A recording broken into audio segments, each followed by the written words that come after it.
Good people of YouTube, I'm the watching it, and yes, we have the new Seiko Alpinist GMT, the SPB379, and the moment I saw this, I knew I had to have it, just because I am absolutely in love with my SARB017, the original green Alpinist. So obviously, if this has all that goodness, but with a GMT and a black dial, I mean, it looks like it can be an insanely good watch. So in this video, we're gonna get into the details, all the dimensions, the dial movement, the case, just to see what's what after owning it for about a few days so far. Also, big thanks to Taylor at Edward Arthur Jewelers for staying on top of things and getting me this watch so quickly, so much earlier than I was expecting it. So yeah, let's get into it. So first, as always, let's do the dimensions just so we know what we're dealing with here. And like pretty much every single Seiko out there, the numbers on paper do not apply to actual life. So we've got ourselves a case width of 39.5 millimeters, a case thickness of 13.2 millimeters, and a lug-to-lug of 46.3 millimeters. And the lug-to-lug is pretty much the only thing that actually translates to real life, because on the wrist this wears more like a 38-ish millimeter watch, and that's because the bezel width is 37.8 millimeters, and since the case sides are polished, they pretty much disappear when it's on the wrist. And as for the thickness, when I put it on for the very first time, I barely noticed any extra height compared to my 12.2 millimeter SARB017 because of how the mid case is designed. It's curvy and it reduces the height visually. And then the case back, where some of that extra height was added, is curved and it sinks into the wrist, further making this watch feel even thinner. Next up, we have a lug width of 20 millimeters, which means that just you have all the strap options available to you. And that's a good thing because this thing is an absolute strap monster, and I'll be showing the watch on a whole bunch of different straps throughout the video. So yeah, check those out, and also the links will be down below.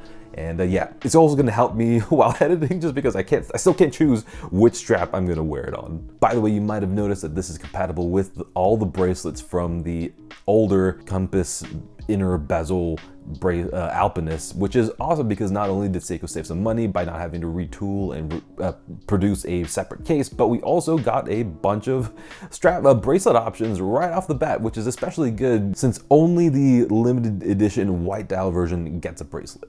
And as far as the movement goes, it's the 6R54 collared GMT movement, which I believe is the exact same one that's in my Marine Master 200 GMT. And yeah, I've been having good experiences with it. The action on the crown while jumping the hours feels good and solid. And I like a 3-day power reserve, and the dial will always remind me since it says 3 days on the dial. And my particular example has been running about like 1 second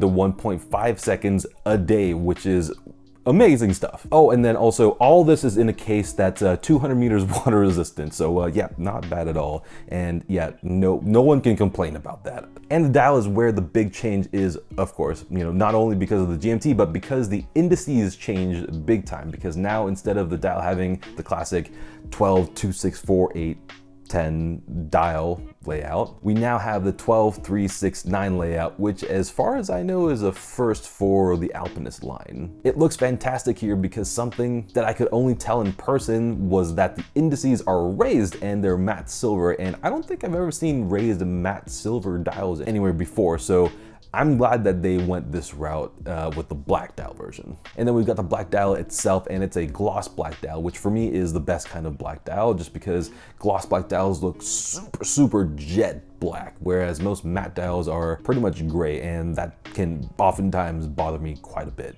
Then of course we have the new GMT hand, and it's got a red arrow up top, but it's a sort of concave arrow shape, which really suits the very classic nature of the cathedral hands, which are thankfully the same as the previous Alpinist, because yeah, that handset is a very critical part of the Alpinist experience, at least for me. Oh, and then also the nice thing is that the red arrow tip matches the rest of the little red accents on the dial, and as always, I'm always a favor of these little pops of color that we get everywhere. And some of those red accents are found on the rotatable, God, everything's going wrong. And some of those red accents are on the rotatable compass chapter ring, and this has long been one of my favorite features of the Alpinist, just because it's something different and I can use it to time things by using the north marker as my 60-minute marker. And since this is in the chapter ring, it doesn't get in the way of the rest of the watch, so I can still get that fixed bezel time-only watch feel, which is something that I love experiencing, but not without having some sort of taming capability. Oh, and finally, the date is at the 4:30 position, and if you don't like it, then you won't like it. For me, I really like a well done 4:30 date position because it fades into the background until you need it, and Seiko did it well here because it's color matched, of course, and they leveled it, and because the window is circular, it makes the entire thing a little bit smaller, and because of all that, we get uninterrupted indices. So yeah, I am all for that, and it works really well on my SPB313 as well. Overall, I really can't fault the dial at all. I mean, I really like this dial,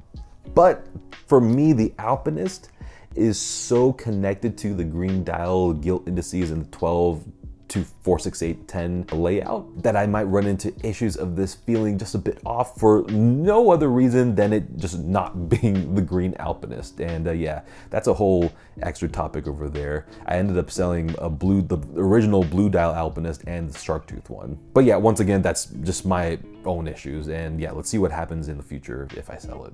Now onto the case, and the Alpinist case is one of my absolute favorite cases that I've ever owned, and that's because it's simple on the surface and when you look down at it, but when you see it from the side, you see the mid case subtly has 3 surfaces and the bezel has 2, which just looks so good. And like I said before in the dimension sections, all this helps reduce the visual weight and just makes it wear much thinner and much more comfortable for that matter. And speaking of the bezel, the other Alpinists have polished bezels, but here we've got a radial brush with 24-hour markings. And as always, I absolutely love brush surfaces, so that's really good for me. But I'm really happy that the 24-hour writing is subtle and not too bold, so that it doesn't like smack you across the face every single time you see it and just makes it overly sporty and unnecessary. And yeah, that would just make the watch look too busy, and I don't know, I just wouldn't have liked it. So good job on that end. Then we've got the signature 4 o'clock compass crown that you use to adjust the inner compass chapter ring, and compared to my original Alpinist, it's got a little bit more resistance, which is good because it just helps you avoid it accidentally moving while it's on the wrist. Granted, that wasn't really that much of a problem with the SARB017 anyway. Also, the sapphire crystal is ever so slightly domed, like to the point where I pretty much only noticed it the next day. But yeah, I don't know why they didn't just make it a flat crystal, just because this is a single dome crystal, as you can see the distortion at an angle. So because of that, it's not domed just to give the extra room for the 4th GMT hand. I mean, for me, flat crystals are just better 99.9% of the time, just because they don't reflect the entire world on the dial, which takes away from the dial itself. But the reflections aren't too bad here. I mean, let's see what I feel, you know, later on down the line, but yeah, right now I'm not too bothered with it. Oh, and then there's the strap that this thing came on, which is a black padded leather strap, and it wasn't as stiff as I thought it would be, but it's got that stupid Seiko split where one side is ultra short and the other one is really long, and I don't know why Seiko does it. I guess it's just because of the way that the point clasp is. I don't know, it just does not work well on my wrist at all. So yeah, I mean, and also on top of that, I'm not really a black leather guy anyway, so yeah, I mean, there's just so many other straps that I wanted to wear anyway, so I'm not too worried. So there you have it. Let me know down in the comments what you think about this Alpinist GMT, and if you enjoyed the video, hit that like button, and then be sure to subscribe if you want more Seiko content, because there's going to be a lot more and a lot more watches. So yeah, until the next video, good day.